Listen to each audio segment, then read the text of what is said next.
on propose qu'on commence? Très bien. Ouais, très bien. Bon. Bonjour à tous, merci d'être venus, d'avoir défilé les transports.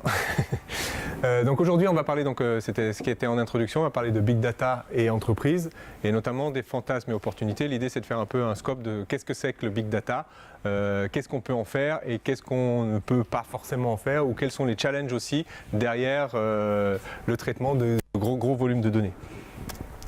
Donc avant de commencer, je vais me présenter. Donc, je suis Benjamin Beguer, actuellement CEO de Bootstart, donc une petite structure qui a bientôt 3 ans sur Lyon.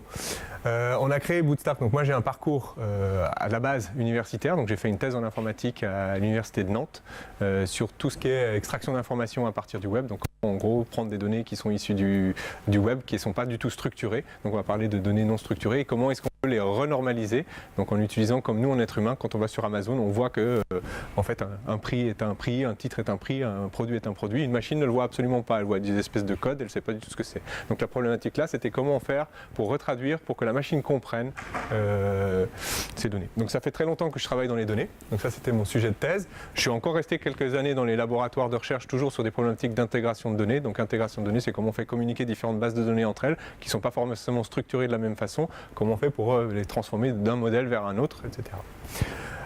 Ensuite, j'ai quitté l'académie pour travailler plus dans l'édition de logiciels. Donc, j'ai travaillé chez un éditeur de logiciels pendant 4-5 ans. J'ai travaillé également dans les SS2I et depuis quelques années, donc, je gravite dans l'écosystème startup. J'ai monté une première startup qui n'a pas marché et puis depuis, j'ai remonté une autre startup. Donc, l'objectif de Bootstart, qui est aujourd'hui d'accompagner les entreprises petites, grandes, ou les porteurs de projets de start-up dans le développement de prototypes ou de plateformes basées notamment sur de la donnée. Et donc on a une équipe de ce qu'on appelle une équipe de data science que j'essaie de construire aujourd'hui. C'est une équipe avec un profil, des profils complets. Donc c'est pas simplement une tête qui va avoir toute la science dans sa tête, mais au contraire, une équipe de data science, pour moi, c'est une équipe qui va avoir différents profils, donc des programmeurs, qui va avoir des designers potentiellement aussi, qui va y avoir des statisticiens, qui va avoir des experts en apprentissage automatique, ou aussi des experts en moteur de recherche, parce qu'en fait, en gros, pour faire de la data science ou pour faire du big data, il faut de multiples compétences. Voilà. Donc on a une expertise là-dessus, on vend notre expertise. On a aussi une capacité de développer des plateformes. Donc là, dans un mode, on essaie de développer des plateformes dans un mode agile. Donc on parle beaucoup de POC ou de MVP. Donc POC, c'est Proof of Concept. Et l'idée, c'est de dire, j'ai une idée, je voudrais la tester et on va essayer de développer rapidement une plateforme pour le faire. Et donc ça, c'est aussi ce qu'on fait, donc conception et prototypage. Voilà. Ça, c'est pour présenter notre activité. Voilà. Donc aujourd'hui, on va parler donc, de Big Data.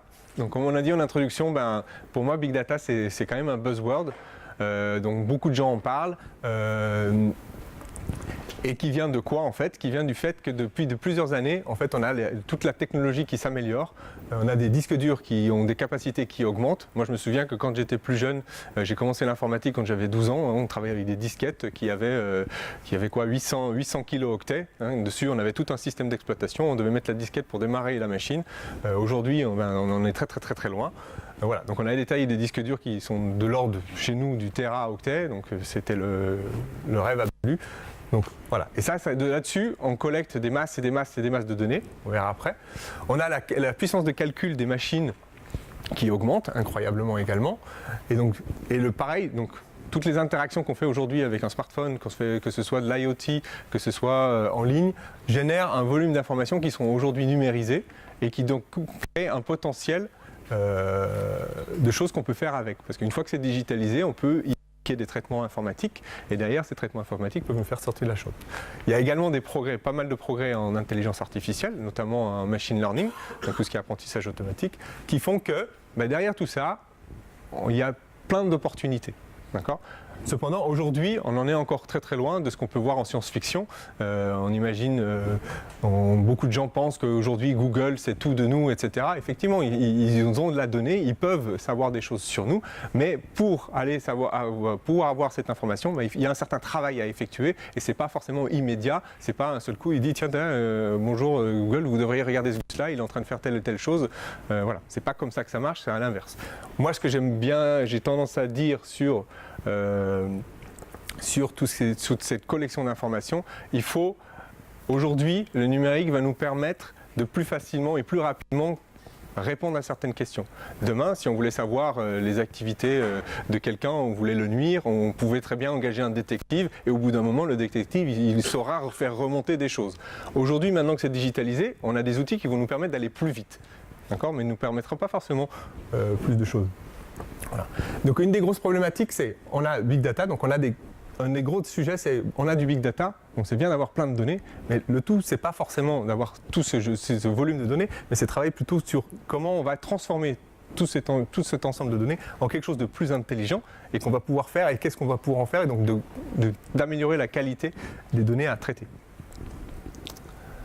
Alors, quand on parle Big Data, on entend souvent parler des 5 V. Donc en gros, l'idée, c'est ici de les introduire un peu rapidement, parce que Big Data n'est pas que le volume. Donc le volume, c'est un peu évident, c'est un des challenges derrière le Big Data, c'est d'être en capacité de traiter des très gros volumes de données. Ça, c'est un des premiers challenges. Deuxième challenge, c'est de traiter le sujet de la vélocité. Vélocité, c'est quoi? C'est qu'en fait, en gros, le flux de données, il est continu. Aujourd'hui, on tape sur son smartphone, ça génère de la donnée et il y a des systèmes, si on veut pouvoir les analyser, il va falloir gérer cet afflux de données. On parle de voitures autonomes aujourd'hui. Aujourd'hui, les voitures autonomes, c'est plein de capteurs. Donc, quand une voiture avance, eh ben, il y a tous ces capteurs et ils génèrent de la donnée. Il faut être en capacité de traiter cette donnée en temps et en heure. Pareil, hein, si on veut reprendre un exemple de météorologie, je peux très bien avoir beaucoup de données météorologiques. Si je mets un algorithme qui n'est pas suffisamment rapide et qui me fait une prédiction pour dans 3 jours pour la météo de demain, ben ça ne me servira pas à grand chose. Donc ça, c'est un des challenges derrière le Big Data aussi, c'est d'être en capacité d'ingérer rapidement un certain nombre de données. Après, il y a la problématique de variété de données. Là dehors, toutes les données ne se ressemblent pas. Ça peut très bien avoir un objet IoT qui va prendre des mesures en manière continue, donc mesure de température, mesure d'humidité, etc., qui va me générer, ça c'est un format de données. Après, il peut y avoir un autre format de données qui est plutôt de la donnée textuelle, comme genre les tweets effectués par les internautes, ou les posts sur Facebook, ou le nombre de pages web. Toutes ces données sont de variétés différentes. Donc selon ce qu'on va vouloir faire, il va falloir être en capacité de traiter cette variété de données. Donc ça, c'est plutôt des problématiques techniques. Ensuite, il y a la problématique de la valeur. Quelle est la valeur que je peux tirer de ces données? En fait, toutes les données, il faut que la valeur que je cherche à atteindre soit dans ces données. Si les données ne contiennent pas ce que je cherche à démontrer ou ce que je cherche à prédire, eh bien, je ne pourrai pas forcément en faire grand-chose. Donc ça, c'est un des autres challenges, c'est de trouver les données qui contiennent et de quelles je puisse extraire la valeur qui m'intéresse. Ensuite, il y a la problématique de véracité. Donc c'est pas la problématique de véracité, c'est pas le tout d'avoir plein de données. Il faut que ces données correspondent à ce que je cherche. Si je veux par exemple faire un sondage, mais je prends que mes données ne sont que issues d'étudiants de 18 à 25 ans, ça ne va pas du tout être représentatif. Je pourrais avoir le volume que je veux de ces données-là, mais ce ne sera pas forcément représentatif de ma population. Donc ça veut dire qu'il faut qu'aussi, et donc il n'y aura pas forcément la véracité que je vais pouvoir tirer de ces données n'est pas forcément la même. Et pareil, si je veux prendre des avis sur Internet, les avis, ça ne reste que des avis, ça ne reste que l'opinion des gens qui les ont émis. S'il n'y a qu'une partie de la population qui a émis un là-dessus, ça ne préjuge rien de la véracité de la conclusion que je vais pouvoir tenir sur ces données-là. Donc il faut prendre en compte, ça c'est un autre challenge dans le cadre du Big Data, c'est de réussir à prendre tous ces aspects-là en compte. Donc on peut dire qu'on parle de Big Data quand on a un ou plusieurs de ces problèmes-là. Alors, en termes de champ d'application, donc en entreprise, il y a 4 grands domaines, donc on peut essayer de les découper comme ça. Domaines d'application dans les entreprises. Il y a tout ce qui est business intelligence, donc ça c'est un peu quel est l'objectif. J'ai des données, mon entreprise génère des données, j'ai des fichiers clients, j'ai de la facturation, j'ai mon CRM, j'ai pas mal d'informations qui sont dans mon entreprise et je veux pouvoir analyser ce qui se passe dans mon entreprise. Donc là c'est plutôt une solution de business intelligence qu'on va essayer de mettre en place. Là l'objectif c'est d'avoir des tableaux de bord de ce qui se passe dans mon entreprise. Et donc il y a des problématiques de collecte, il y a des problématiques de comment je fais pour gérer l'effet silo. Donc en fait les bases de données, ça c'est un gros problème aujourd'hui dans le traitement de la donnée, c'est que les bases de données, dans une entreprise il y en a plusieurs, il n'y en a pas une seule. J'ai juste une petite structure comme la mienne, on a un système de facturation, on a un CRM, on a une boîte email, on a des Dropbox, on a du Google Drive et toutes ces données sont des informations qui concernent mon entreprise. Comment je fais pour engranger toute cette information et créer des dashboards pour que moi je puisse avoir une visibilité sur où en est mon entreprise. Donc ça, c'est plutôt business intelligence. Après, un des champs d'application, c'est de faire de l'analyse prédictive. Donc l'analyse prédictive, c'est-à-dire je prends des informations, je collecte des informations et je veux pouvoir essayer de prédire à partir de ces données, donc construire des modèles qui vont me dire ce qui va se passer demain à partir de ce que j'ai pu constater derrière. Donc ça, c'est tout le domaine de l'analyse prédictive. Après, il y a le domaine de l'automatisation par IA. Donc typiquement, une voiture autonome est un bon exemple d'automatisation par l'IA. L'objectif, c'est d'automatiser certaines tâches en utilisant une intelligence artificielle. Et cette intelligence artificielle, elle va se baser sur quoi? Elle va se baser sur un ensemble de volumes de données. Donc pour faire conduire une voiture de manière automatique, c'est des heures et des heures et des heures de conduite qui sont analysées, sur lesquelles sont construits un modèle pour pouvoir prendre de la décision. Donc laisser la machine prendre certaines décisions. Et donc ça, c'est AI Automation. Le quatrième domaine, c'est le domaine du knowledge management. Donc ça veut dire je veux pouvoir gérer la connaissance que j'ai dans mon entreprise, et pour pouvoir gérer la connaissance de mon entreprise, il va falloir aussi, comme pour la business intelligence, un peu lié, il va falloir que je puisse normaliser toutes les informations que j'ai dans mon entreprise et que je puisse en créer une vision un peu plus globale, indépendante de chacun de ces sources de données. Donc la CRM va me donner l'information commerciale, le système financier va me donner l'information financière, mais quand je vais avoir une vision de tout ça, je veux pouvoir savoir est-ce que je vais avoir suffisamment de contrats qui vont rentrer, ou quelles sont les connaissances qu'ont mes collaborateurs, et je veux pouvoir les partager entre eux. Il va falloir que je puisse construire et agréger ça dans un seul endroit. Alors, aujourd'hui, l'information, c'est ce qu'on appelle le nouvel or noir. Il y a plein de champs d'application, elles sont numérisées, on peut y faire calculer des machines, il y a plein d'opportunités. Et les opportunités, il y a une grosse difficulté, notamment nous qui sommes plutôt une entreprise technique, c'est que les applications métiers, il y en a plein, il y en a partout. Il y en a pour gérer les informations clients. Déjà, tout savoir sur mon client, pouvoir regrouper différentes bases sur mes clients, à un moment donné, vont me permettre de créer de la valeur simplement en croisant des données. Typiquement, on a un prospect pour qui on a travaillé, c'est un assureur, ils ont en interne pas la capacité de savoir, parce qu'ils travaillent en silo, pas la capacité de savoir si un client qui a un contrat habitation a également un contrat auto pour pouvoir lui faire une offre parce qu'il est déjà client, parce qu'ils travaillent en silo. Donc déjà pouvoir regrouper, rassembler les informations clients dans un seul référentiel, ça apporte déjà en soi de la valeur. Quels autres types on peut exempter? On peut faire du marketing ciblé, donc là on va faire du profiling, on va utiliser des techniques de big data pour faire du profiling d'utilisateurs, connaître leur comportement, savoir ce qu'ils veulent pour justement pouvoir leur présenter les offres qui vont bien. Donc ça c'est un peu, on en voit toujours aujourd'hui, maintenant quand on voit des publicités sur internet, normalement elles correspondent à peu près à ce que nous on fait et ce qu'on va chercher, elles correspondent à nos recherches sur internet.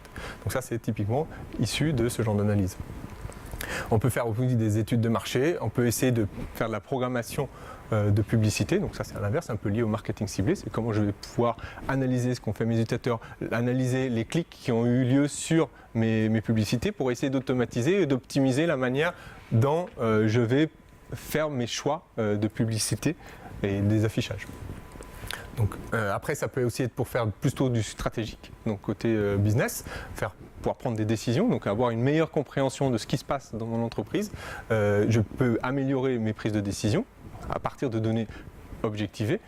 D'accord ? Donc ça peut aussi m'aider à faire du coup de la veille commerciale et stratégique. Si je vais analyser ce qui se passe chez mes concurrents sur Internet, sur les réseaux sociaux, je vais pouvoir me dire tiens, là il y a un nouvel acteur qui vient d'arriver. Et donc ça c'est pareil, c'est des techniques d'analyse de big data. Alors, quelques exemples de success stories, de ce qu'on peut faire. Donc ça c'est pour donner un peu une illustration de ce qu'on peut concrètement faire avec de l'analyse de données. Donc un premier exemple c'est celui de Xerox. Et en gros Xerox, ils avaient pas mal de personnes qui quittaient l'entreprise et ils ne savaient pas exactement pourquoi ils quittaient l'entreprise.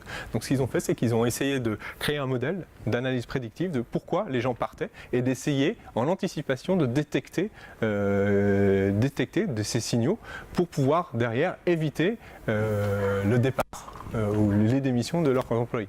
Et en utilisant de l'analyse prédictive, ils ont réussi à réduire de 20% les démissions en un an.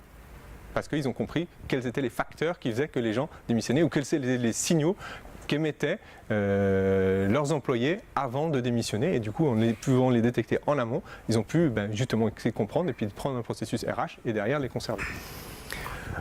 Un autre exemple que vous connaissez peut-être, donc Netflix. Donc ça c'est Netflix, ils font de la recommandation automatique et personnalisée de contenu. Donc comment est-ce qu'il faut... Et ça c'est un truc qui est très connu dans les laboratoires de recherche. Alors pour une autre raison qui est assez intéressante, c'est qu'en fait ils ont voulu justement traiter sur de l'anonymisation de données.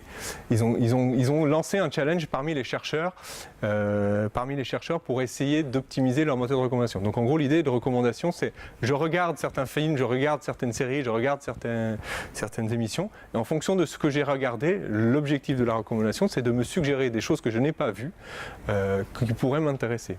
Ils ont soumis leurs données à des chercheurs et donc c'est pour ça qu'ils ont un des meilleurs algos, c'est qu'il y a des chercheurs qui ont réussi à trouver, donc ils ont pas mal lancé de contests.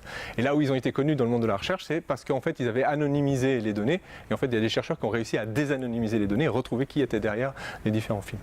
Donc ça c'est aussi un des challenges assez intéressants, c'est de réussir à respecter la vie privée des gens en faisant de l'analyse. Et ben c'est pas forcément juste en anonymisant que ça suffit, parce qu'il y a des techniques de désanonymisation qui sont intéressantes. Mais quand même, une des applications, c'est de pouvoir faire de la recommandation. Donc ça marche pour Netflix, mais ça marche aussi pour n'importe quel type d'entreprise. J'ai des données sur mes utilisateurs, j'ai des données sur leurs usages, je peux envisager de mettre en place un moteur de recommandation qui va suggérer des contenus. Un autre exemple qui a été intéressant pour Parkeon. Donc en gros, Parkeon, c'est une société qui développe des parcs-mètres. D'accord. Et en fait, ce qu'ils ont fait, c'est qu'ils avaient déjà leur business autour du parc-mètre, mais ils ont collecté ces informations sur les parcs-mètres, donc les différents taux d'utilisation, les différentes personnes qui viennent s'inscrire, etc. Ils ont collecté toutes ces informations-là et ils ont utilisé cette manne d'informations pour créer une vision statistique sur ce qui se passait et l'activité dans la ville. Et du coup, ils ont vendu ces services aux villes, ces données aux villes pour mieux comprendre comment étaient les flux de trafic, etc., de parking dans les sociétés. Donc ils ont réussi à créer un business annexe autour de l'exploitation des données de leur activité de base. Donc ça, c'est trois exemples un peu plus généraux. Donc nous, en particulier, on a aussi quelques petits exemples qu'on a mis en place avec certains de nos clients. Donc notamment, il y a une start-up, bon, malheureusement, comme beaucoup de start-up, elle a fini par arrêter. Voilà, mais ça, c'est une réalité de l'entrepreneuriat. Eux, c'était une plateforme de vente, une marketplace de vente de jeux vidéo ludiques. Et donc en gros, ce qu'ils voulaient, c'est de pouvoir déterminer la valeur d'un jeu vidéo rétro. Donc en fait, ils vendaient du jeu vidéo rétro, donc les jeux pour NES, GameCube, les anciennes plateformes. Ils vendaient des consoles, ils vendaient des jeux. Et en fait, ils voulaient pouvoir estimer le prix. Et là, c'était un challenge qui était assez compliqué parce qu'estimer le prix d'une pièce de collection, c'est pas évident parce que il y a la rareté qui vient venir prendre en compte, il y a la qualité de l'objet, notamment si le jeu vidéo est sous blister ou pas sous blister, ça n'a pas du tout la même valeur sur le marché de l'art ludique. Donc là, ce qu'on a fait avec eux, c'est qu'on a essayé d'utiliser les données issues d'une autre plateforme pour essayer de faire une prédiction du prix auquel pourrait être vendue la plateforme. Donc ça, c'est un exemple d'appliqué, donc déterminer un prix de marché d'un objet. Pour Hello Tomorrow, qui est un grand concours de start-up international, on a mis en place un système plus de knowledge management. Donc là, le challenge, c'était pas tellement sur l'analyse prédictive ou des analyses compliquées. Là, le challenge, c'est qu'ils avaient beaucoup d'informations sur différentes startups. Donc ils ont des startups qui viennent concourir tous les ans à leur startup. Et derrière, ils voulaient offrir aux investisseurs ou à leurs partenaires corporate l'opportunité de trouver des startups dans lesquelles investir ou avec lesquelles travailler. Donc ce qu'on a monté pour eux, c'était une plateforme de knowledge management, de gestion de la connaissance de ces startups et de justement sur plein de critères et pouvoir croiser ces différents critères pour répondre à une demande assez précise. Donc grosso modo, avec une plateforme comme celle-là, un investisseur qui veut investir dans des startups biotechnologie qui ont déjà levé des fonds et qui sont basés en Australie, et ben en 3 clics, ils ont trouvé les différentes startups qui correspondent à leurs critères. Parce que la donnée en amont a été nettoyée, a été mise au propre et a été indexée comme il faut. Dernier exemple d'application, c'est OptimizeMe. Je sais pas, il y a peut-être certains d'entre vous connaissent OptimizeMe. OptimizeMe, c'est une plateforme qui est une plateforme de SEO, donc de référencement naturel sur Internet. Donc en gros, chaque site web qui veut être trouvé par Google, eh ben, il a besoin de travailler son SEO pour pouvoir être visible par Google. Eh ben, cette plateforme-là aide à améliorer le référencement du site web dans sur Google ou sur les différents moteurs de recherche. Et pour eux, on a aidé à créer un outil qui était justement de déterminer. Donc il y a quelque chose chez Google qui est la base, c'est d'utiliser le champ sémantique d'un site. Donc grosso modo, si vous avez des contenus qui parlent d'un domaine similaire à celui recherché par l'internaute, eh bien, vous allez être mieux référencé que si vous parlez que du mot-clé et puis c'est tout. Donc c'est typiquement pour essayer d'éliminer les sites qui vont juste rajouter plein de fois le mot-clé. D'accord ? Donc il faut avoir du contenu autour qui respecte ce champ sémantique. Donc l'outil qui a été développé en analysant différents sites web concurrents, l'idée c'était de faire remonter les différents termes ou de mots-clés desquels il fallait parler dans son site web pour être mieux référencé par Google. Donc ça, c'est un autre exemple de ce qu'on peut faire avec de l'analyse de données. Alors, Big Data, ce n'est pas toujours un succès. Il y a aussi des fois des échecs. Donc là, on en a 4 assez flagrants. Je ne sais pas si vous connaissiez Google Flu Trends. Google Flu Trends, c'était une initiative de Google qui cherchait à prédire l'évolution d'une pandémie, donc dont la grippe, en fonction des recherches faites par les utilisateurs. Donc en gros, eux, ils ont accès à toutes les recherches faites par les utilisateurs au travers la planète. Et donc pendant un certain temps, ils étaient plutôt bons. Donc l'OMS mettait 3 jours pour avoir la même prédiction que eux, ils avaient en 1 jour. Donc ils arrivaient à savoir, attention, la grippe, elle arrive en France. Parce que justement, ils avaient des recherches de mots-clés qui permettaient ça. Sauf que le problème, c'est qu'en 2013, ils ont loupé une grosse épidémie de grippe. Et depuis, ils ont arrêté le service. Voilà.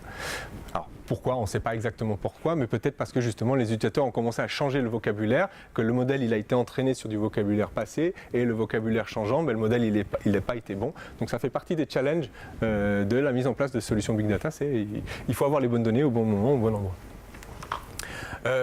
Facebook aussi, ils ont eu un petit souci.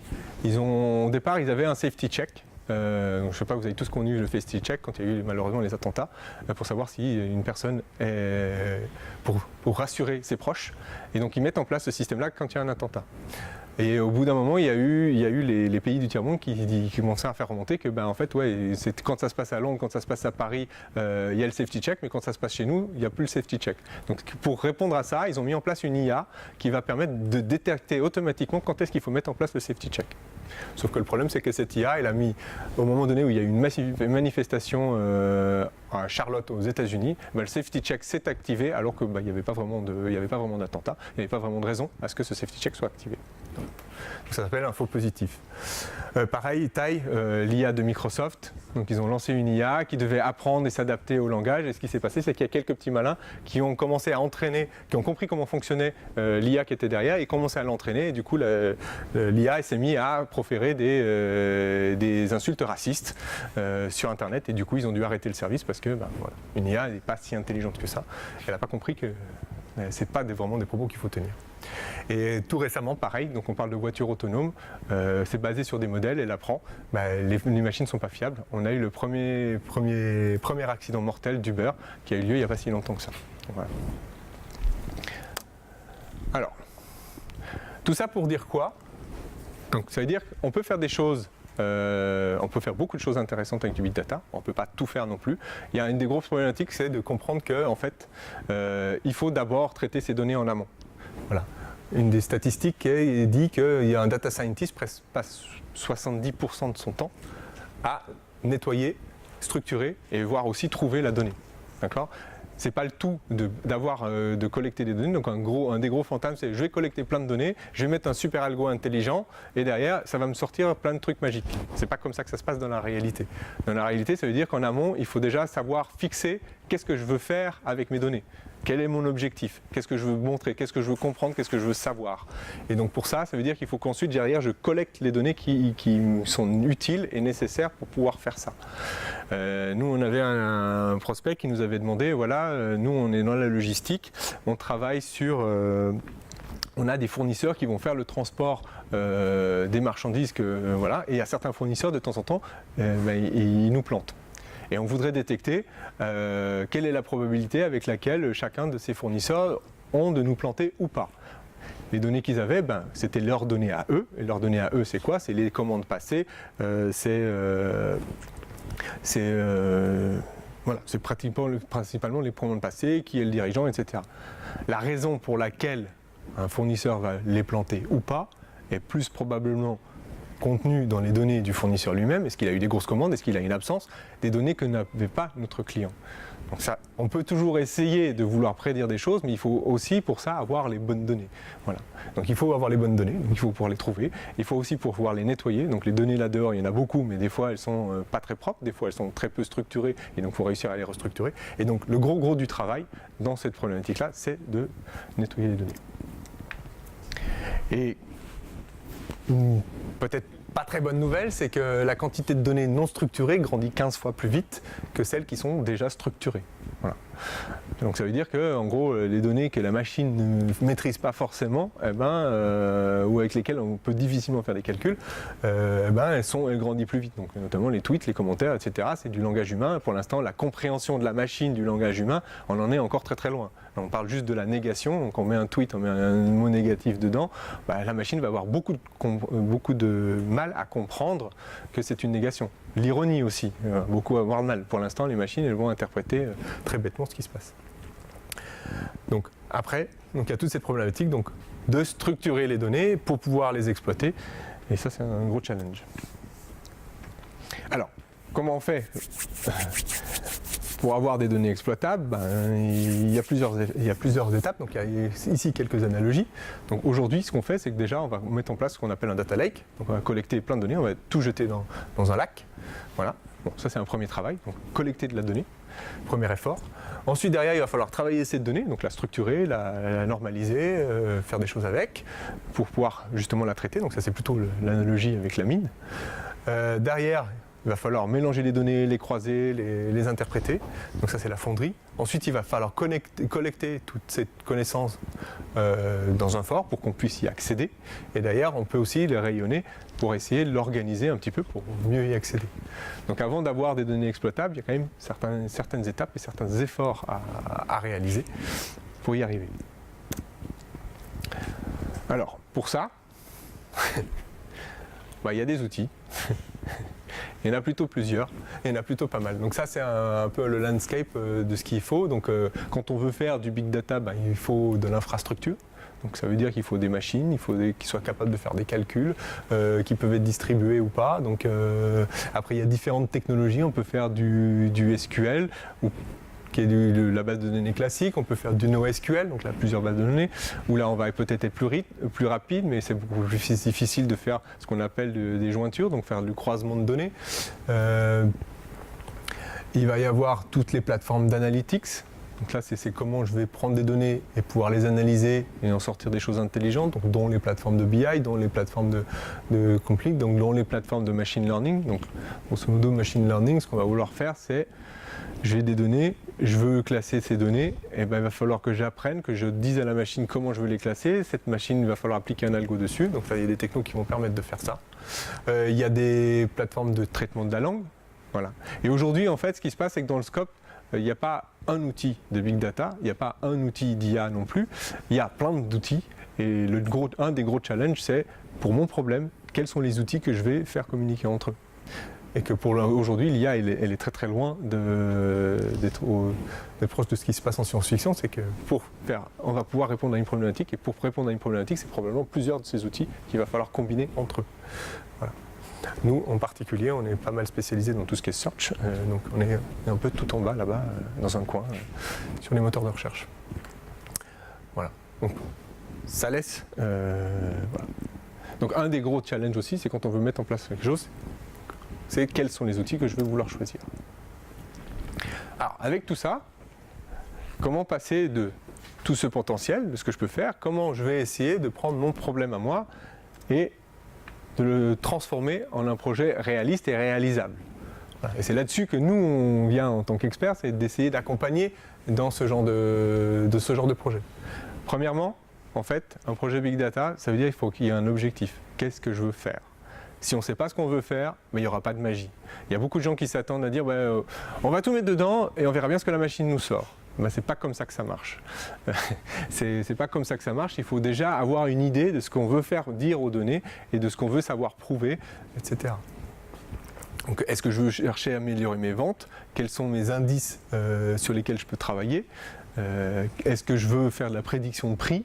Est-ce que je veux faire du knowledge management, avoir accès facilement à un certain nombre de données? Les technologies et les processus qu'on va devoir mettre en place ne sont pas les mêmes. Il y aura toujours du nettoyage, il y aura toujours de la collecte, mais les algos derrière qu'on va utiliser ne seront pas forcément les mêmes. Ensuite, une des grandes questions, c'est pour faire ce que je veux faire, quelles sont les données dont je vais avoir besoin? Est-ce que je les ai? Est-ce que je les ai en quantité suffisante? Il y a beaucoup de projets qui viennent nous voir. Ouais, on voudrait faire de la prédiction de fertilité. On a un client qui vient me faire de la prédiction de fertilité. Voilà. Sauf qu'ils ont une centaine de patients pour l'instant. Avec 100 patients, statistiquement, on ne va pas faire grand-chose. Le statisticien va dire oui, c'est bien, mais ce n'est pas statistiquement significatif. Donc, à un moment donné, il faut qu'on ait les données, il faut qu'on sache quelles données. Donc, la question à se poser, c'est OK, quelles sont les données dont j'ai besoin et où est-ce que je peux aller les trouver, où est-ce que je peux aller les chercher? Voilà. Et donc, ça, c'est la deuxième question. Et là, on peut commencer à travailler. À partir du moment où on a des données, on peut commencer à travailler. Et après, c'est quelle technologie? Ça va aussi dépendre de l'objectif. Quelle technologie je vais mettre en place? Est-ce que je suis en train de traiter du texte? Est-ce que je suis en train de traiter de la donnée métrique? Ce ne sera pas forcément les solutions. Est-ce que j'ai vraiment beaucoup de volume? Donc, dans ce cas-là, il va falloir que je distribue. Ou est-ce que j'ai peu de volume, mais par contre qualifié et je veux faire des calculs compliqués? Donc, ça ne va pas être les mêmes technologies. Ensuite, derrière, donc, si je veux mettre en place un projet Big Data, il va falloir aussi avoir un peu de méthodologie. On ne va pas faire ça n'importe comment. Et donc, la manière dont nous, on va essayer de procéder, c'est, dans un premier temps, essayer d'analyser l'opportunité. Est-ce qu'il y a vraiment une opportunité avec les données que j'ai, avec ce que je veux faire comme objectif? Est-ce qu'il y a une opportunité? Donc pour ça, il faut déjà avoir posé la question. Et une fois qu'on a la question, et qu'on a les données, c'est de savoir est-ce que ces données vont pouvoir répondre à la question. Donc ça peut nécessiter un peu d'analyse des données en amont. Ensuite, derrière, on va faire une étude des besoins. D'accord, on a les données, il y a une opportunité, ok, on pense qu'il y a une opportunité, mais là, maintenant, il faudra essayer de clarifier le besoin. Donc ça nécessite de faire une étude de besoin en amont, de savoir qu'est-ce qui va se passer, comment on va pouvoir faire pour faire ce traitement-là. Ensuite, plutôt que de se lancer tout de suite dans un gros processus, on achète plein de serveurs avec plein de calculateurs dessus et on installe. Donc ça nous arrive assez souvent. Les gens, on a plein de machines, on a mis du Apache Spark, on veut faire du Spark, on veut faire telle chose, et on a acheté les serveurs qui vont pour. Déjà, peut-être, essayons de faire un POC, essayons de voir que ce qu'on veut faire répond aux besoins et est-ce qu'on est capable de le faire. On le fait à petite échelle, sur un petit exemple, peut-être avec des technos qui sont beaucoup plus simples, et derrière de valider, oui, qu'effectivement on va pouvoir en sortir de la valeur. Ensuite derrière, une fois qu'on a vu qu'il y avait de la valeur, là on se met dans un processus de test et de test que ça passe à l'échelle, et derrière, une fois qu'on a fini tout ça, on peut monter en puissance. Voilà. Alors, pour conclure un petit peu, donc différents cas d'application. On peut, pour une entreprise, augmenter ses revenus grâce à de l'analyse de données. Donc, c'est des choses ça peut être les objectifs, augmenter ses revenus. Donc ça peut être utiliser de l'analytics, que ce soit enrichir son CRM, que ce soit faire de la publicité programmatique. Il y a différentes façons, mais un des objectifs in fine, ça peut être d'augmenter ses revenus. J'analyse mes données, je comprends mieux mes clients, et comprendre mieux mes clients, je peux mieux cibler mes offres, je peux mieux cadrer mon offre, éliminer les produits qui ne marchent pas, garder les produits qui marchent bien, etc. Et derrière, augmenter mes revenus. Je peux également aussi travailler sur la diminution de mes coûts, d'accord, en comprenant mieux qu'est-ce qui fonctionne dans ma chaîne de production et qu'est-ce qui ne fonctionne pas. Et derrière, je vais pouvoir ajuster et du coup diminuer mes coûts de production. Et pareil, prendre des meilleures décisions en ayant une visibilité globale sur l'état de mon entreprise. Et forcément, de fait, je vais pouvoir prendre des meilleures décisions et derrière, de prendre des décisions aussi un petit peu objectivées plutôt qu'au petit doigt mouillé. Et d'avoir une approche stratégique. Voilà. Donc, merci pour votre attention. J'espère que ça a été assez clair et que vous avez maintenant laissé la place aux questions avant de laisser la main à Sébastien pour vous présenter des cas un peu plus concrets. Tout d'abord, bravo pour cet exposé. Moi, je trouve ça très intéressant. Dans la mesure où finalement le facteur clé de succès, c'est la quantité de données qualifiées. Est-ce que les systèmes d'information décisionnelle qui s'appuient sur des ERP type SAP ou autres, je prends par exemple Business Object couplé avec un bon SAP, s'appuyant sur une base unique, du coup, une base souvent qualifiée, pouvant aller se connecter sur d'autres sources externes, est-ce que ça n'épuise pas finalement la problématique de des smart data en entreprise? Parce que, vous le disiez vous-même, on a une vitesse de croissance des données non structurées ou semi-structurées qui est énorme. Donc on va avoir de plus en plus de travail de traitement de l'information. Et vous l'avez dit également vous-même, on utilise assez peu les données en entreprise, finalement.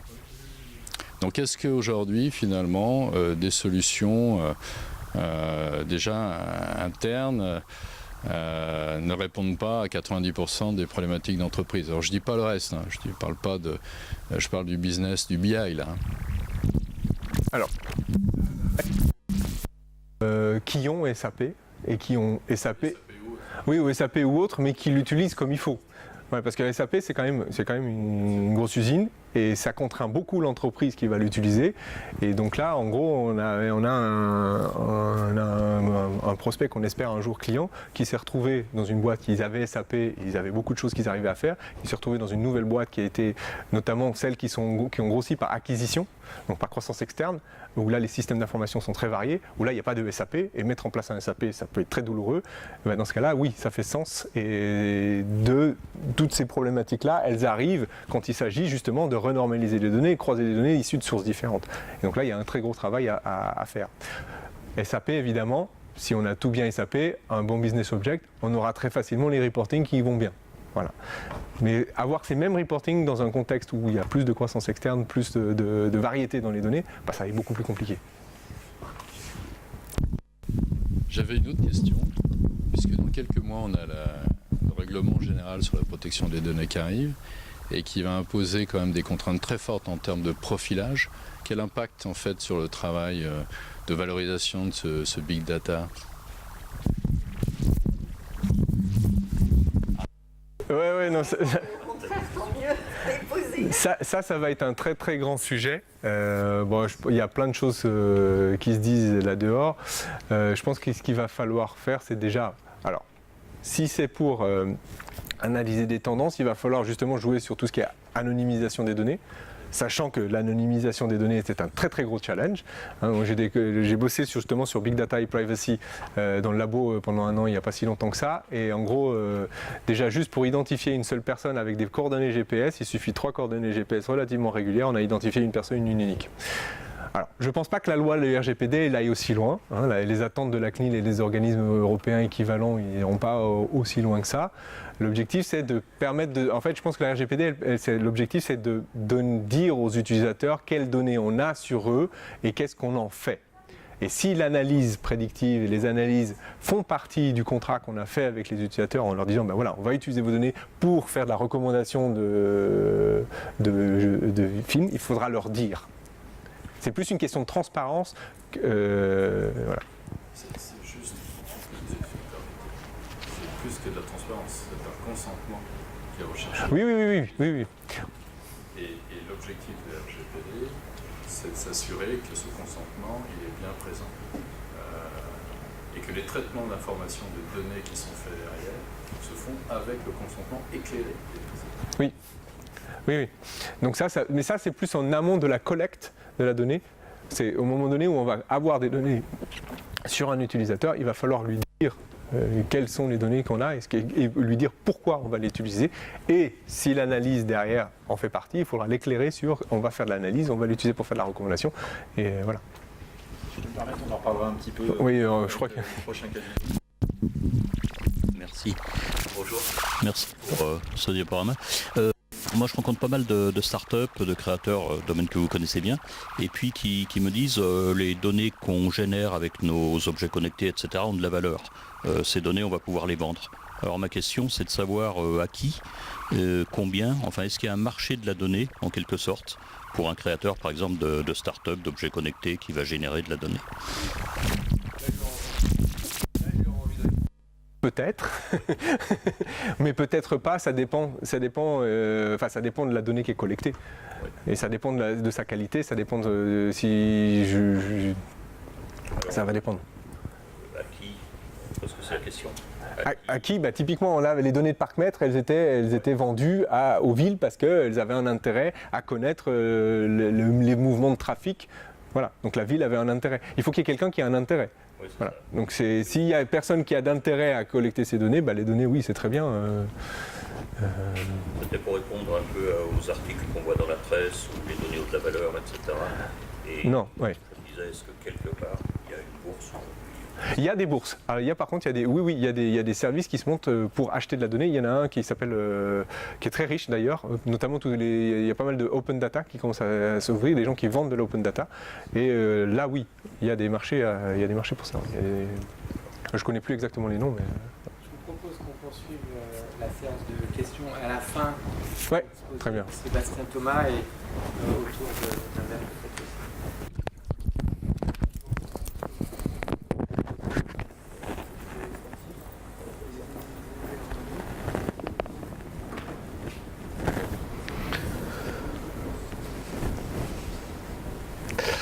Bonsoir à tous, donc je suis Sébastien Thomas, cofondateur d'une société qui s'appelle Data Galaxy. J'ai un petit passé d'architecte data. Maintenant je suis moins dans la manipulation de la donnée que dans l'entrepreneuriat avec la création donc, de Data Galaxy. Et pour vous présenter très brièvement Data Galaxy est une plateforme qui va permettre de faire ce qu'on appelle de la cartographie de données. C'est-à-dire qu'on ne va pas être dans la manipulation de la donnée, mais au contraire dans une tentative d'explication d'où se trouve la donnée, comment elle est transformée et comment est-ce qu'elle est utilisée, quelle valeur on va pouvoir en tirer. Donc on n'est pas tant dans la méthodologie de traitement telle que peut la pratiquer Benjamin et Bootstart dans comment est-ce que j'exploite mes données, mais vraiment comment est-ce que je comprends mes données et comment je peux en tirer de la valeur. Je pense que ce que Benjamin a très bien expliqué tout à l'heure, c'est que pour bien valoriser la donnée, ce qui est important, c'est d'avoir d'abord un objectif. Qu'est-ce qu'on veut faire de cette donnée? Eh bien, nous aujourd'hui, ce qu'on propose avec Data Galaxy, c'est le fait de dire on comprend la donnée, on sait où la trouver. La statistique, j'ai à peu près la même sur la partie data scientist. Comment est-ce qu'on peut trouver les informations? C'est finalement cette notion de data catalogue qui commence à émerger maintenant. Le fait de dire où est-ce que je peux trouver l'information, sous quel format et comment est-ce que je vais la récupérer. La notion d'équipe également. Benjamin disait qu'un data scientist aujourd'hui tout seul, il serait bien en peine de...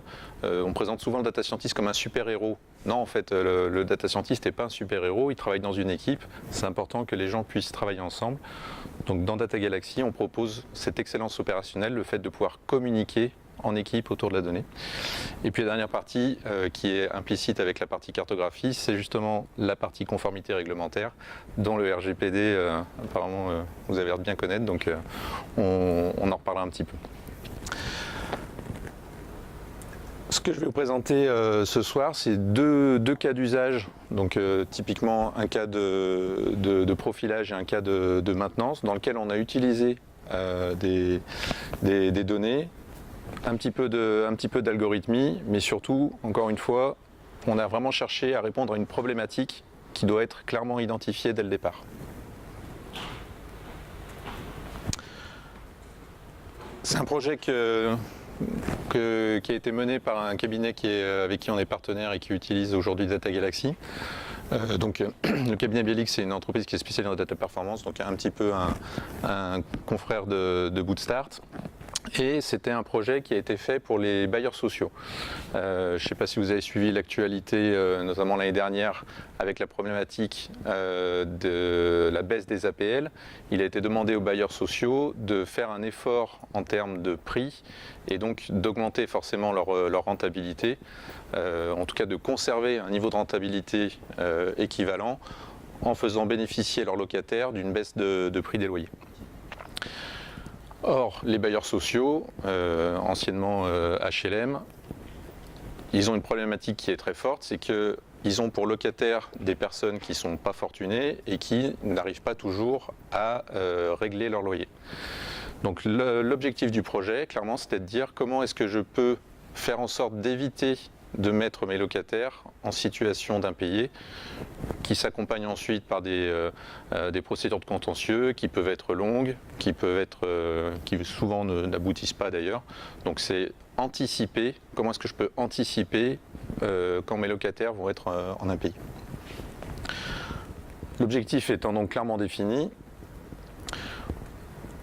ils sont passés à la méthode Big Data, comment est-ce qu'on peut faire avancer répondre à cette problématique. Première chose, identifier les données qu'on a à disposition. Là encore, Benjamin l'a bien dit tout à l'heure, sans données et sans données appropriées, on ne peut rien faire. Donc là encore, l'importance de la collaboration entre les différents membres de l'équipe est très importante. Qu'est-ce qui fait qu'on sait si on a les bonnes données ou pas? Et bien, ce sont les experts métiers qui vont nous orienter pour dire, voilà, on a telle donnée dans le système d'information, de notre expérience, il peut y avoir tel type de données qui vont nous aider à répondre à cette problématique. Dans le cas des bailleurs sociaux, on a d'abord des informations sur les locataires, par exemple sa situation familiale. On peut avoir des familles monoparentales, des familles parentales avec plusieurs enfants, des familles recomposées, de 0 à N enfants. Donc ça, ce sont des informations qu'on peut récupérer. Il y a également toutes les informations de revenus.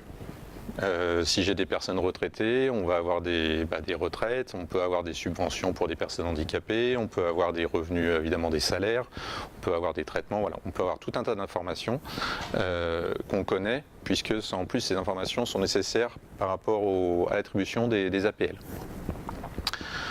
On a également la manière dont les personnes vont s'affranchir du loyer.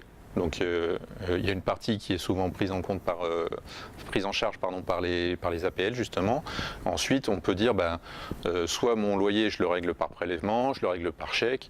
Il y a encore beaucoup de bailleurs sociaux qui ont des problématiques aujourd'hui parce que les personnes viennent régler en liquide au comptoir du bailleur social. Ce qui pose pas mal de problèmes en termes de flux de caisse, etc.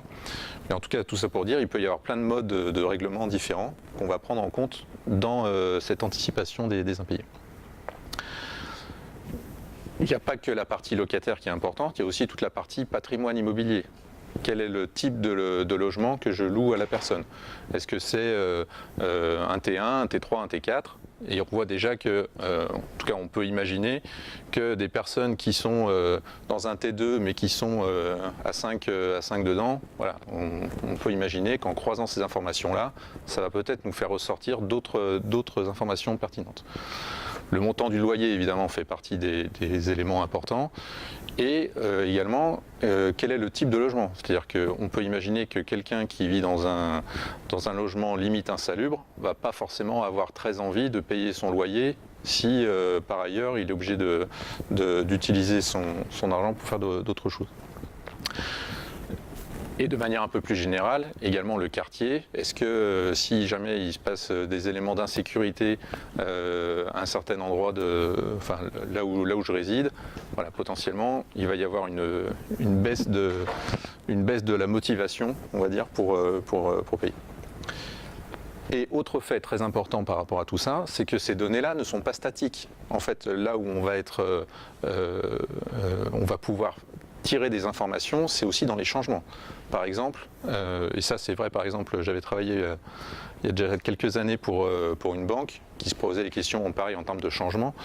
Un changement de mode de règlement, par exemple, quelqu'un qui vous dit moi j'étais en prélèvement et désormais je souhaite passer en mode chèque.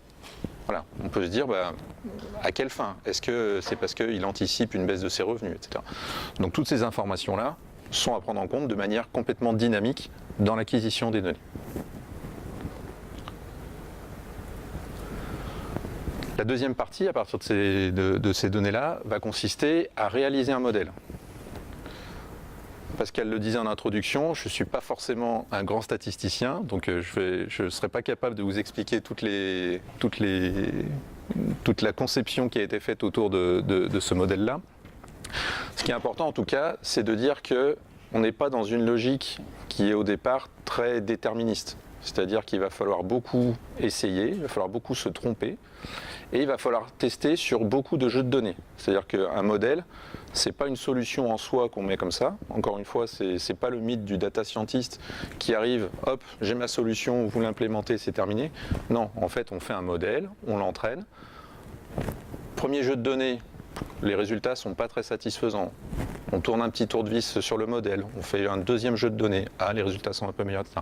Donc on va être un peu sur une approche un peu itérative pour arriver au meilleur modèle qui va donner les meilleurs résultats qu'on aura donc entraîné, et à la fin en jouant sur un jeu de données de vérification pour s'assurer que notre modèle est bien pertinent. Quand on a le bon modèle, et bien évidemment l'objectif ensuite c'est de dire comment est-ce qu'on va l'exploiter. Donc là c'est un exemple de clusterisation qui a été faite par rapport à des locataires. Donc aujourd'hui il y a trois types de démarches qui ont été pris en compte par rapport à cet objectif de réduction des impayés. Le premier c'est de dire on est dans le cadre d'un accompagnement renforcé, c'est-à-dire qu'on va prendre contact avec la personne et on va essayer de trouver avec elle des solutions qui peuvent être des étalements de loyer, qui peuvent être la possibilité éventuellement de relocation, de compréhension pourquoi est-ce que toutes ces choses vont moins bien. Et donc là c'est une première partie qui a été donc qu'on appelle clusterisée en fait en 3 parties. Donc cette partie-là fait évidemment l'objet d'une attention forte des bailleurs sociaux. Une deuxième partie qui sont une population encore à risque, qui est la partie prise de contact, où là on dit bah oui en fait ceux-ci sont susceptibles d'évoluer vers un cas ou vers l'autre, donc on peut quand même commencer à prendre contact avec ce locataire pour éviter que de plus en plus il se dirige vers la zone grise. Et enfin, une certaine population qui, elle, a priori, a zéro risque d'avoir des problèmes de main d'impayés.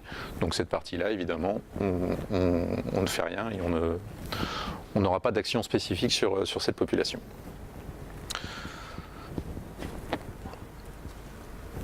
Alors, effectivement, pour revenir justement sur le RGPD, c'est le fait d'utiliser des informations sur des locataires, donc avec des revenus, avec des informations familiales, avec voilà, tout ce que ça peut comporter en termes d'habitation, les adresses, etc., pose un certain nombre de questions par rapport à la vie privée. Et donc, effectivement, aujourd'hui, je me doutais que la notion arriverait un petit peu. Quel cadre juridique aujourd'hui par rapport à cette utilisation des données personnelles? Donc là, c'est des locataires, mais évidemment, ça s'applique à toutes les questions par rapport au big data. Donc aujourd'hui, qu'est-ce qu'on appelle données personnelles? C'est tout ce qui peut nous permettre de revenir directement ou indirectement à un individu. Donc dans le cadre de GDPR, donc c'est concerne tous les citoyens européens, et toutes ces informations-là aujourd'hui peuvent nous permettre de revenir à une personne. Donc c'est aussi bien sur des données structurées, avec des informations d'état civil, standard, mais également l'adresse fait partie aujourd'hui des données personnelles, comme votre photo, puisqu'aujourd'hui ça permet de vous identifier, donc c'est potentiellement, c'est pas potentiellement, c'est sûrement une donnée personnelle. Par rapport à GDPR, donc aujourd'hui il y a beaucoup il y a vraiment plein de points qui sont importants. Il y en a un que j'ai mis en gras, puisque là en l'occurrence pour ce cas d'usage qui nous intéressait, c'est le fait de dire que tout le monde, enfin tout citoyen européen désormais avec GDPR, a le droit d'avoir un traitement personnalisé, c'est-à-dire qu'il ne soit pas juste issu d'un algorithme pour le traitement de son dossier ou de son cas.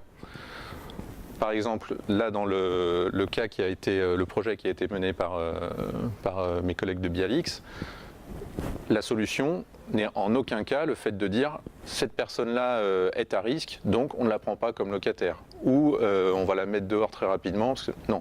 Ça, ce serait déjà c'est pas très humain déjà comme traitement. Et ensuite, encore une fois, il peut y avoir des erreurs dans le modèle. Donc il y a toujours à la fin un jugement qui est laissé à une personne humaine qui va pouvoir dire est-ce que je fais ou pas ce que la machine me recommande. D'accord ? Donc c'est important que, en tout cas, on sache que tout ce qu'on fait derrière, c'est le libre arbitre d'une personne dont c'est le métier de trancher en faveur de telle ou telle démarche. Donc on retrouve effectivement ce qu'on disait tout à l'heure, la notion de consentement explicite et positif. Il y a un point aussi qui est important, c'est la notion du droit à l'oubli, le fait de pouvoir effacer les données. Donc aujourd'hui, c'est vrai qu'on avait une certaine vélocité pour dire on est capable d'acquérir les données. La grande question, c'est est-ce qu'on aura la même vélocité pour effacer les données. Pour rappel, il y avait déjà une charte à l'oubli numérique qui avait été faite par la CNIL et par plusieurs sociétés, mais qui n'engageait que les signataires. Donc notamment Google l'avait signé déjà. Bon, ils effaçaient les données, des fois pas, voilà, c'est pas toujours très, très réactif. Qu'est-ce qu'il y a d'autre d'intéressant? Le fait de dire que toutes ces problématiques de confidentialité et de données personnelles sont obligatoires donc, pour toutes les entreprises qui ont affaire avec des données personnelles. Donc il y avait déjà eu un arrêt, même chose, un arrêt Facebook par rapport à un citoyen autrichien qui ne voulait pas que ses données soient expatriées aux États-Unis. Ça désormais, en fait, à partir du moment où vous avez les données d'un citoyen européen dans vos données, vous êtes sous le coup de GDPR. Et ce qui est important et qui commence à stresser pas mal d'entreprises, c'est qu'il y a des sanctions qui sont assez importantes, puisque directement liées au chiffre d'affaires mondial de l'entreprise. Donc 4%, si vous êtes comme nous des jeunes startups, ça ne vous impressionnera pas. Par contre, quand vous êtes des Google, des Facebook, voilà. D'ailleurs, je ne sais pas si vous avez suivi aux informations le scandale Cambridge Analytica là, qui est en train de frapper Facebook. Il se trouve que il n'y a pas que des citoyens américains, il y a aussi des citoyens européens dedans. Donc ça commence à faire parler. Voilà, donc on pourra rediscuter après évidemment de GDPR. Un deuxième cas d'usage que je voulais vous présenter, c'était sur une problématique de maintenance donc, industrielle. Et c'est un projet qui a eu lieu chez Enedis pour qui j'ai pas mal travaillé. Vous avez peut-être entendu parler du projet Linky, qui est le remplacement des 35 millions de compteurs en France. Pour faire simple, Linky, c'est un objet connecté, d'accord ? Donc on est dans l'IoT. Pour vous présenter le cas d'usage, je suis obligé de vous expliquer un petit peu comment ça fonctionne. Donc aujourd'hui, les compteurs qui sont déployés chez tous les particuliers sont donc les petits compteurs verts, les compteurs Linky. Ils sont tous rattachés à un transformateur dans lequel on a placé un PC qu'on appelle un concentrateur et qui en fait communique par courant porteur avec tous les compteurs Linky de ce qu'on appelle sa grappe. D'accord ? Donc ici on a une grappe de compteurs Linky qui va discuter avec un PC et ce PC en fait va avoir une carte GPRS qui permet de discuter avec le système d'information d'Enedis, anciennement ERDF. Et donc on a constitué ce qu'on appelle une chaîne communicante entre un objet, enfin un compteur, le concentrateur et le système de supervision qui est localisé dans le système d'information. À nouveau, un objectif très clair, comprendre comment est-ce qu'on peut améliorer le taux de transmission des informations entre le compteur et le système d'information. Donc sur l'intégralité de la chaîne, est-ce qu'il y a aujourd'hui des maillons faibles qu'on pourrait renforcer pour améliorer ce taux de transmission des informations. Donc un cas très concret et un objectif à nouveau très clair, indispensable pour pouvoir dérouler ensuite la méthode. Là encore, besoin des experts métiers, compréhension de la chaîne communicante pour dire quelles sont les informations disponibles. Et là en l'occurrence, elles sont vraiment très nombreuses. On a d'abord toutes les informations qui sont issues du système d'information géographique, qui vont nous donner les informations. Quand vous avez de chez vous au concentrateur, enfin au transformateur le plus proche, vous pouvez passer par plusieurs ce qu'on appelle tronçons. Donc il y a tout un cheminement qui est fait par les câbles électriques. Ils suivent tous un réseau. Ils peuvent être sujets à des problématiques, je ne sais pas, des orages, peut-être d'autres transformateurs. Il peut y avoir du bruit sur la ligne, comme on dit. Donc voilà, toutes ces informations en termes de SIG sont primordiales pour comprendre, même ne serait-ce que la distance entre le compteur et le PC. On a toutes les informations aussi de ce qu'on appelle la GMAO, donc la gestion de la maintenance assistée par ordinateur. Là, c'est toutes les informations qui concernent le matériel. tous les compteurs Linky ne sont pas les mêmes. Aujourd'hui, je crois qu'il y avait 7 constructeurs qui pouvaient fournir des objets. Chaque objet est lui-même constitué de plusieurs composants qui vont avoir des caractéristiques différentes, qui pourraient être soumises à un bug, etc. Donc on a toutes les caractéristiques des matériels, excusez-moi pour la faute d'orthographe, dans cette GMAO. Ensuite, on a tout ce qui concerne les logs des équipements. Comme on est sur des objets communicants, qui sont des objets connectés, chacun a ses propres informations. Est-ce que j'ai une défaillance sur tel objet? Comment je me suis comporté? À quelle heure je me suis réveillé, etc. Toutes ces informations sont des logs, donc ce sont des fichiers un peu techniques et qu'on est capable de récupérer pour les analyser. Pardon. Et enfin, on a aussi les logs du réseau WAN, c'est-à-dire le réseau GPRS, entre le concentrateur et le SI, puisqu'on passe par des antennes relais. Donc si je suis situé à tel endroit par rapport à l'antenne relais, peut-être que j'ai eu une panne chez mon opérateur mobile. Voilà. Parmi toutes ces données, à nouveau le même principe, on a appliqué une méthode. Donc, toujours pas moi qui l'ai fait, ce sont les data scientists embauchés par Enedis, qui sont appuyés à la fois sur des données structurées et sur des données semi-structurées qui sont stockées aujourd'hui sur une plateforme spécifique. Donc c'est le data lake et l'entrepôt, les fameux rayonnages dont parlait Benjamin tout à l'heure. On a utilisé une technologie, en l'occurrence des algorithmes avec un outil qui s'appelle R, pour langage de programmation pour définir les algorithmes. Et on a trouvé des résultats. Ce qui est intéressant par rapport au fait de tirer les conclusions, donc là en fait on n'est pas vraiment dans une solution qu'on va exploiter comme tout à l'heure, c'est quelque chose qui était très ponctuel, de dire qu'est-ce que je peux faire pour avoir un résultat pratique. Mais ce qui est intéressant, c'est que en fait, il se posait beaucoup de questions pour dire est-ce que je pourrais améliorer les performances, par exemple, en ayant un meilleur matériel. Donc potentiellement, je sais qu'il aurait fallu que je paye pour augmenter peut-être la capacité de mon compteur ou de mon PC. Est-ce que ce sont des questions de distance géographique? Auquel cas, peut-être qu'il aurait fallu que je mette des amplificateurs à un endroit, etc. Et en fait, ils se sont rendus compte que par rapport au système de grappes dont je parlais tout à l'heure, comme on est sur des matériels qui sont capables de communiquer entre eux, le meilleur moyen pour augmenter le taux de performance entre un objet source et le point final, c'est en fait de multiplier le nombre d'objets sources. Puisque plus vous avez d'objets à un endroit, plus ils vont communiquer entre eux, et plus le signal qu'ils vont avoir va être fort. Donc en fait, le seul moyen, en tout cas le moyen le plus important pour dire comment est-ce que j'augmente mon taux de collecte, c'est d'accélérer le déploiement, la pose de mes compteurs Linky. Donc en fait, là on est sur un cas où potentiellement, s'ils s'étaient dit, oui, il faut que j'augmente la force du signal pour avoir plus de choses, ils auraient fait des dépenses qui auraient été potentiellement importantes. On parle de 35 millions de compteurs, donc ne serait-ce que 5 € pour mettre un amplificateur sur chaque ligne. Vous voyez le coût que ça aurait eu, plus d'une centaine de millions, alors que finalement, juste en réfléchissant à comment bien déployer les objets, les compteurs sur une même grappe, on augmente systématiquement le taux de collecte. Donc du coup, ça a eu un impact forcément sur le choix d'investissement et un gain très important. Donc là encore, objectif clair au départ, qu'est-ce que je veux faire? Et à la fin, j'en tire un coup.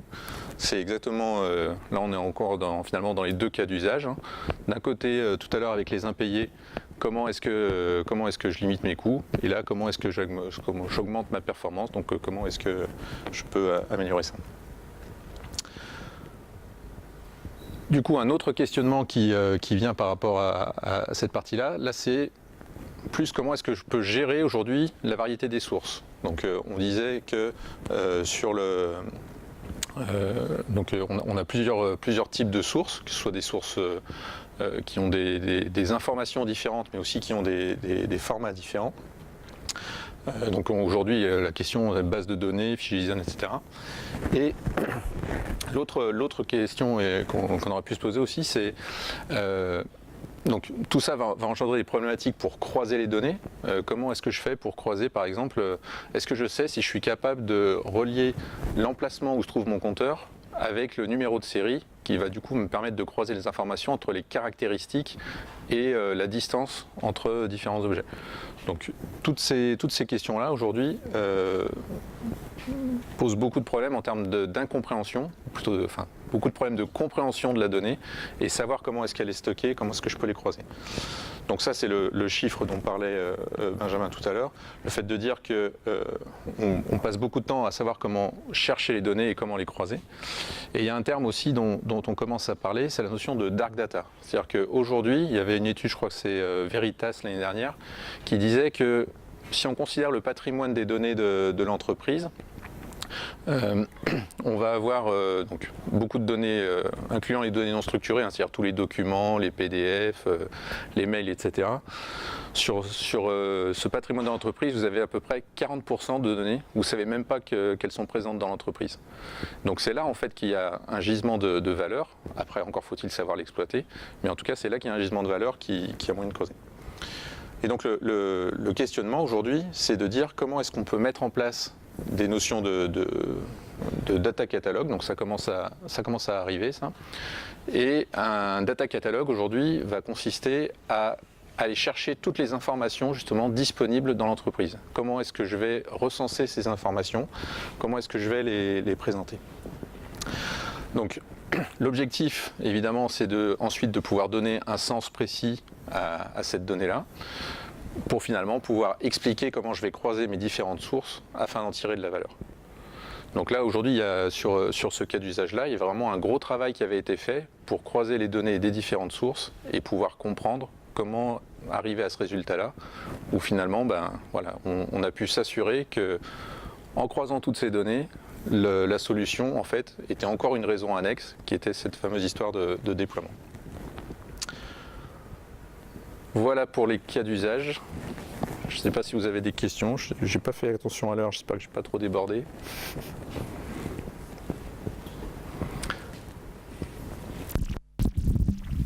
Merci.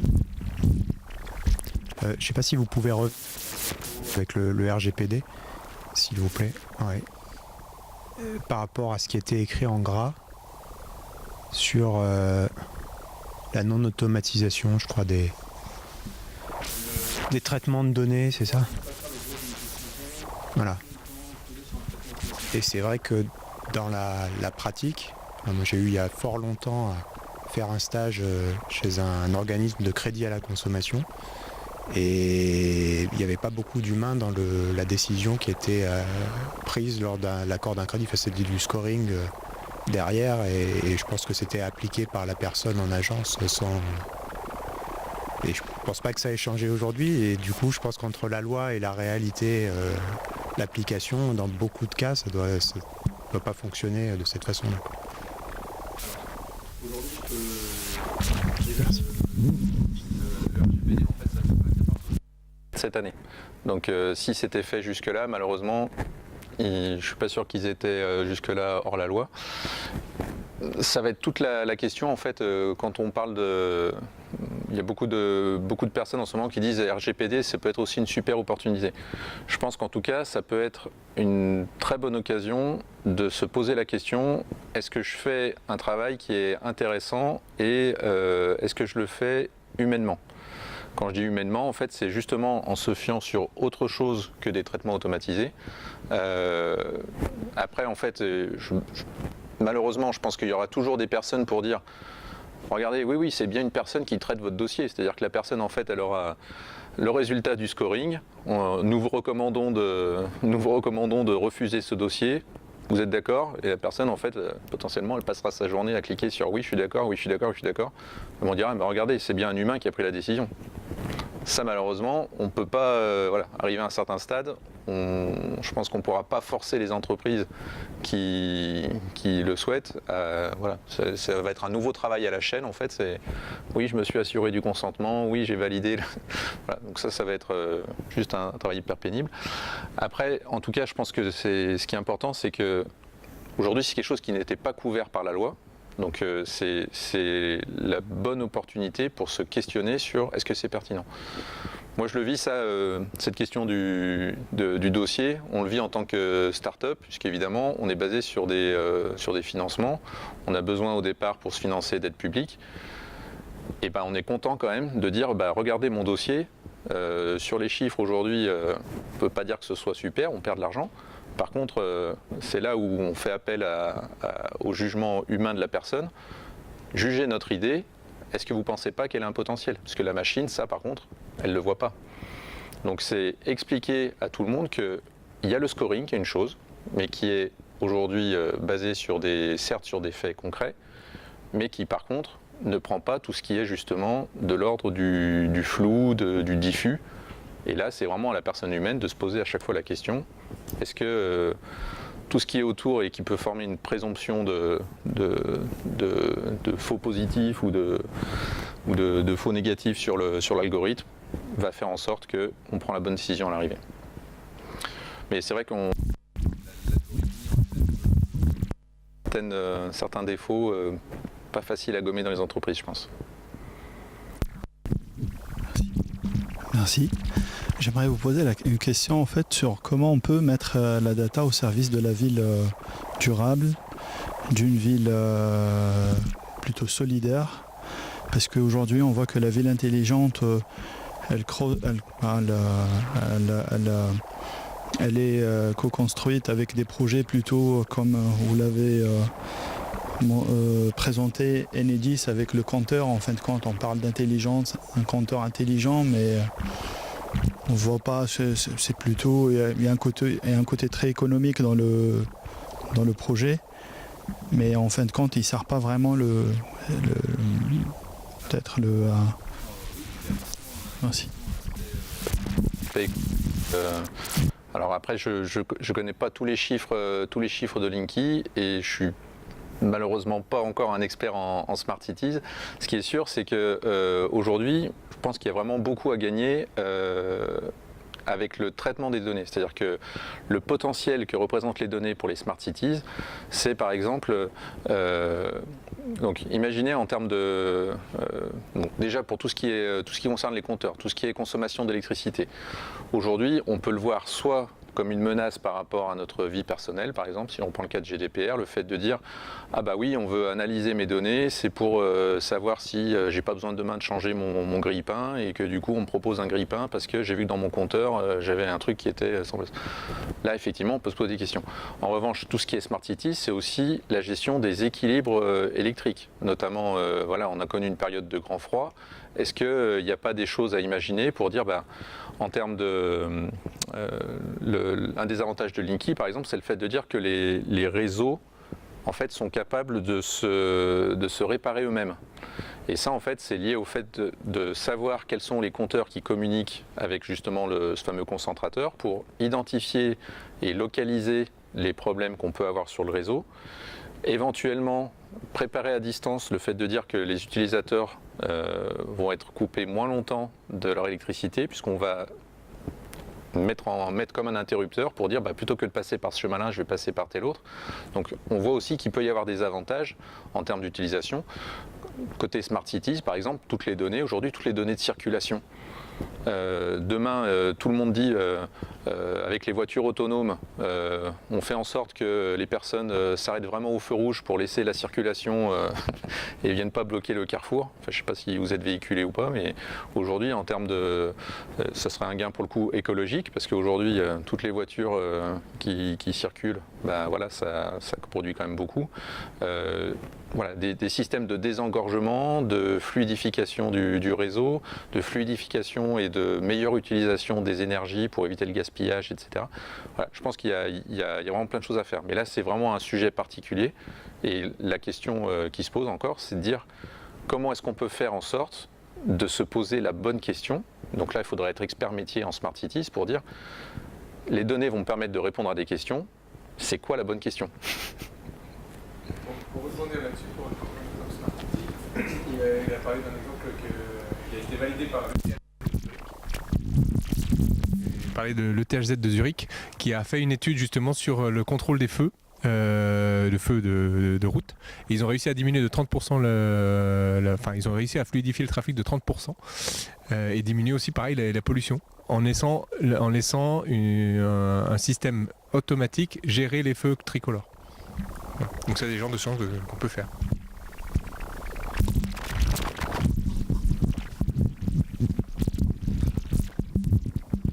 Merci. Non, vous avez en partie répondu en fait à la question que je vais vous poser. Mais j'en ai une autre néanmoins. Je pense qu'effectivement le nouveau règlement européen, il a pour objectif en fait vraiment la défense des libertés publiques et individuelles. Néanmoins, il y a quelques failles. Vous avez évoqué celle là sur les décisions automatiques. Effectivement, il suffit d'avoir une personne qui revalide derrière. Il y en a une autre au passage sur le droit à l'oubli. C'est celle que posent les sauvegardes actuellement. On ne sait pas véritablement comment gérer la problématique des sauvegardes qui quelquefois ont des profondeurs sur 10 ans. Voilà, donc c'est juste cette remarque-là. Non, moi j'avais une question en fait en tant que professionnel. Vous travaillez finalement avec des données plutôt liées à l'open data d'un côté, de l'autre avec des données qui ont un caractère personnel. Ces deux mouvements donnés par la même Europe, est-ce qu'il n'y a pas une forme d'un peu d'opposition, voire de contradiction dans ces deux mouvements-là? Est-ce que vous ne le ressentez pas?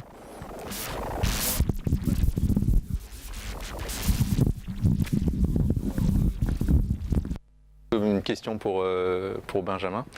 Et par contre, juste pour plus soyer votre problématique par rapport aux contradictions sur notamment les durées de rétention, on se pose la question, nous, parce que par exemple pour garder les bulletins de salaire de nos employés, il faut qu'on les garde 5 ans. Là où normalement les données personnelles, on devrait normalement les supprimer au bout de 3 ans. Donc voilà, typiquement, je pense qu'il va y avoir quelques contradictions comme ça entre les lois, notamment les lois nationales et cette loi européenne. Il va falloir qu'on trouve ou qu'on nous dise comment faire.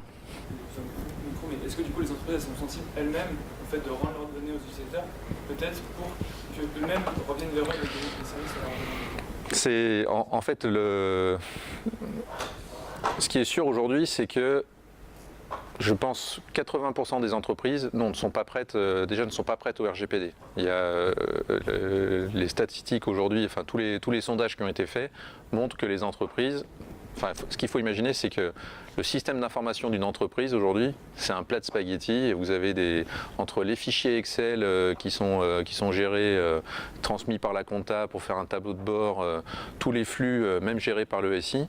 Quand vous avez un projet de système d'information aujourd'hui, vous pouvez être sûr que si vous déployez un nouveau système RH, depuis le développement jusqu'à la production, vous avez des données personnelles qui se promènent de partout. Donc le fait de dire est-ce que les sociétés alors, le droit à la portabilité, c'est une chose, mais d'une manière générale, de toute façon, tout le règlement européen aujourd'hui va être...